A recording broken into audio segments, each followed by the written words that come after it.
First question, you've been involved in this work for years. How has law enforcement's approach to addiction and overdose evolved? Well, it has evolved from the beginning where we were taught and we're taught in the academy that if you're using drugs, that's a criminal offense. So you are a criminal and you get taken to jail. And I think what has happened over the years is you started seeing the devastation, especially when fentanyl and carfentanil hit the streets, and the numbers were so large you could no longer ignore it. Here in our area, 50 to 70 overdoses a week. It forced law enforcement to change and look at this and say, wait a minute, this is a lot bigger problem than what we thought. Jail isn't working. We're taking people to jail to get back out, and it does not stop substance use disorder. So is there another way to do this? And the evolving has been, for some of us in law enforcement, I'm not going to say it's everybody, for some of us, it's been some introspection saying, what could we do better? And understanding that substance use disorder is a chronic condition. And we don't deal with chronic conditions very well in law enforcement. We're meant to deal with emergencies and stop that emergency, stop crimes. And when you have an issue that is a legitimately a mental medical health condition, we're not the ones to be able to do that.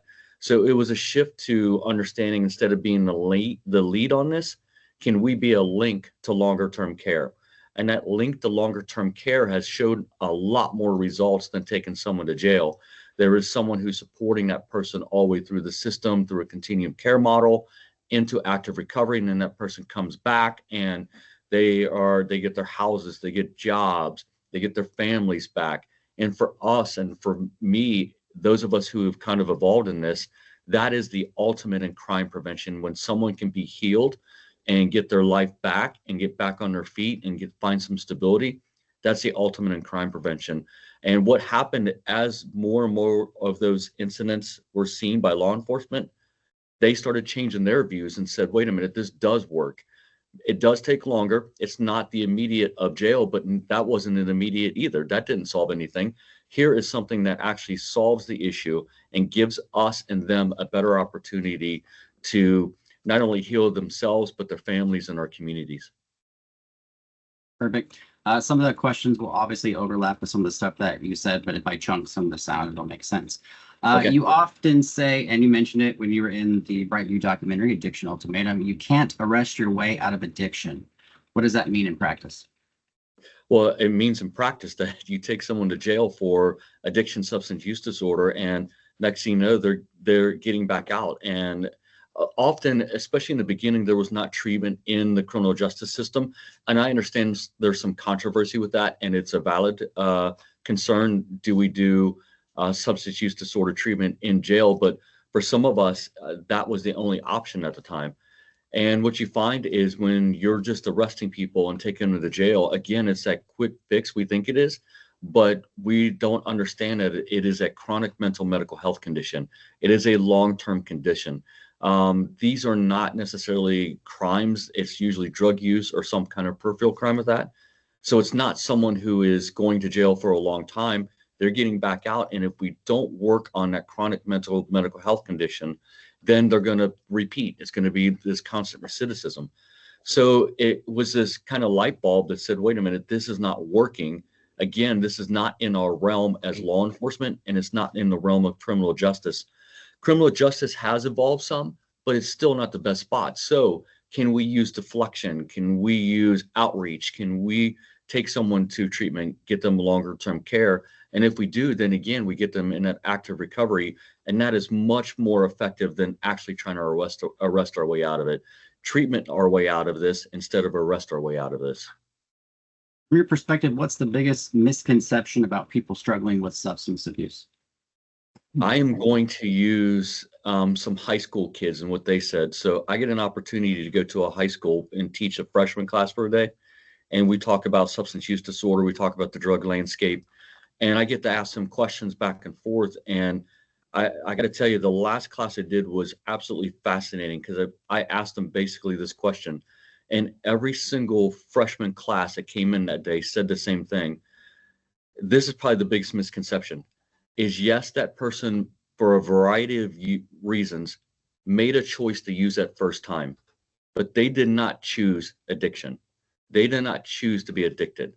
And for me, that was so powerful to have freshman students, high school kids, who had this empathy and understanding that, yes, they used the first time.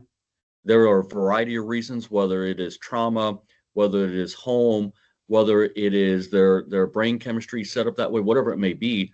Their thing was, yeah, that first choice, but they didn't choose this lifestyle. They didn't choose that to become addicted. And then going deeper from my perspective, because I get an opportunity to work with a variety of different groups, and I tell police officers this, it is often not the person who is using the drugs that is dictating what is in the drug supply. And that is a huge misconception. There's people who think that someone's going out and buying drugs and this is what they're getting. And in reality, it's not. It's completely different. So you have everything from other countries, drug dealers, a lot of people who have influence on addiction itself. And I'll go back to the Oxycontin days. Those people did not choose to become addicted, but here's this company who developed this drug that was powerfully addictive, were dishonest about it. And next thing you know, tens of thousands of Americans not only were addicted to Oxycontin from Purdue Pharma, but they also lost their lives. So there is this misconception, one, that that first choice means that I choose the rest of my life to be like that.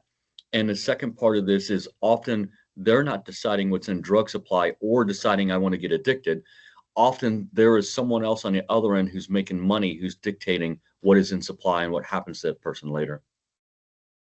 I hear, besides the obvious trading one drug for another, I hear a lot of people resist harm reduction tools like Narcan or fentanyl test strips. So what do you have to say to those people? Yeah, there is definitely a group of people who talk about harm reduction as being enabling. And you go back to, you can't arrest your way out of this. What it really is doing is enabling someone to stay alive. And if they stay alive, then we can connect them to resources. And I'm not discounting the legitimate validity and concern that people have. And from my perspective, it's not just a matter of meeting somebody where they're at, but making sure we don't leave them there. And that's a big part of it. When you connect that to harm reduction, and there is a next step, there's a next level, like you connect them to outreach or you connect them to treatment, or we're not just holding someone responsible for their addiction. What we're doing is supporting them through accountability towards active recovery. And if you can do that, it makes a huge difference. But there is no doubt that harm reduction, fentanyl test strips, Narcan have saved tens of thousands of lives. There is a reason why, there's multiple reasons why the United States has seen such a reduction in overdose deaths. Here in the Cincinnati, Hamilton County area, since 2017, we've seen over a 50% reduction in overdose deaths. There are community collaborations, there's a lot more funding, there's a reduction in some stigma, but really the foundation that changed everything was Narcan. If Narcan would not be available, we would have lost a lot more people. And what I tell people about harm reduction, you have to remember that when you can discount that one person, and there's a lot of people who said, well, that person used, they faced a consequence. But I and others have been with family members, and there was a mother, father, brother, sister, son, or daughter who forever grieved that person. And I, in law enforcement, my job is to save lives. And if harm reduction saves lives, then I'm going to do it. And the other thing about fentanyl test strips is there is misconception with that. A lot of people think it's just that chronic user. But with fentanyl being in fake prescription pills, it opens up the market to many more people that could be exposed to fentanyl. College students, high school students, people who are buying pain medication online instead of going to a doctor for a variety of reasons. And if not for fentanyl test strips, they would be susceptible to using fentanyl unknowingly. So there is a wide variety of why harm reduction is so important and should be the foundation of anything that we're doing when it comes to trying to reduce either overdose deaths, addiction, or to connect more people to treatment. Without that, we cannot get people to the next step. We often talk about addiction doesn't just affect the person who has the addiction, it affects, there's a ripple effect.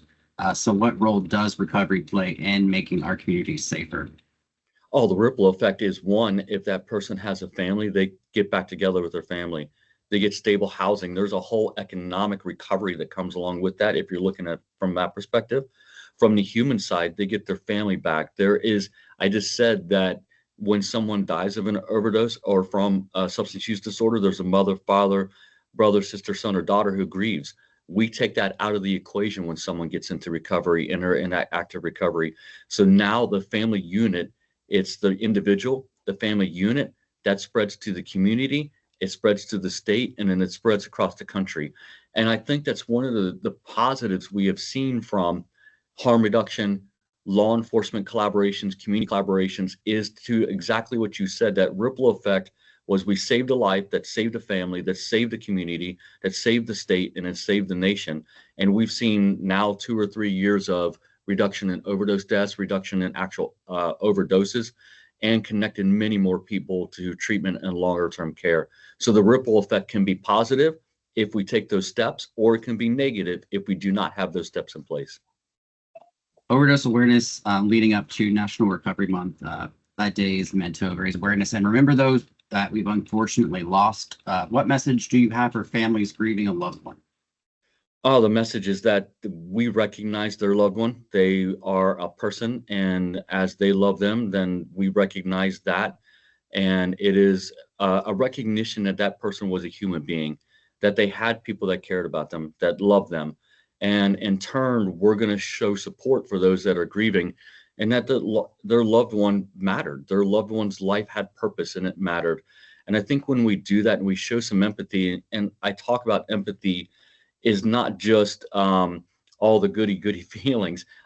Empathy really is just understanding someone's plot in life, understanding their conditions, and just saying, I can see how you got there. And that's really what it is. And when we show empathy to the individual lost and we show empathy to the family, we have a better understanding of, like you just asked the question, what is the impact on the family? You know what?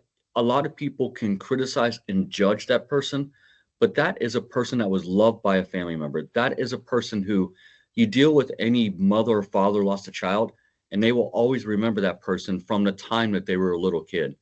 And that they will never lose that memory. And when we show that support to them, we're showing that memory means something to them and it means something to us. And for me personally, and for the coalition that I work with, it is the fuel that keeps us going and want to do more and help more people. I know, and you brought it up, we are in a better place now than we were, but there's still room to grow. You've seen the best of people, you've seen the worst of people.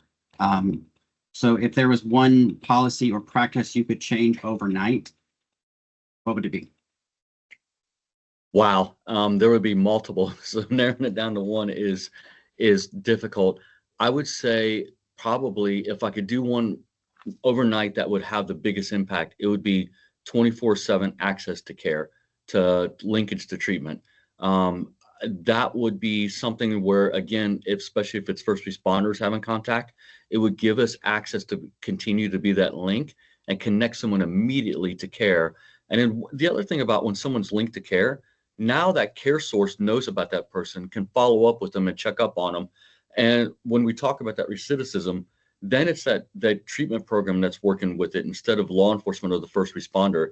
And then we go back to doing what we're good at, emergencies, and that group can deal with the longer term chronic conditions and have a bigger impact. So probably 24/7 access to care linkage would be one of the biggest things I would want to change right off the bat. I know if AI could record your memories of your time as a police officer, that'd be one hell of a book that I would read. And every time that I've spoken with you, you're always positive. You're never focusing on what's going bad in the world. So you obviously have a lot of hope in you. So what right now gives you hope in this recovery journey?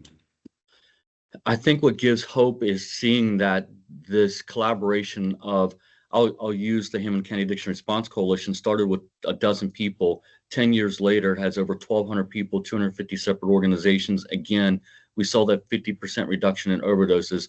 The community collaboration and the networking of people coming together, it gives me hope, because now, before, we didn't have an infrastructure that is so cohesive.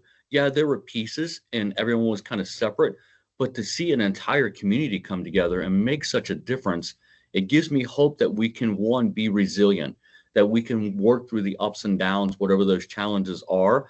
And the second thing it gives me hope is that when I retire from this job, when it's time for me to move on, that infrastructure, that legacy will be there, and it'll allow people to continue to do this work. And it's not just substance use disorder, what it's really fanned into is how can we do a better job of serving our community on some of these social, economic issues that impact people every single day. And what's so cool about this group is there, you take the politics, you take all the social issues out, you take the stigma out, and it's just a community coming together, working on these issues and finding solutions. So that's what continues to give me hope, is that there's more people together, working together and collaboratively, that is going to continue for long after I'm gone, long after we're gone, and we'll continue to do this work and make a difference. All right, Chief Tom Synan, thank you so much as always for everything that you do, and appreciate your time. Thank you.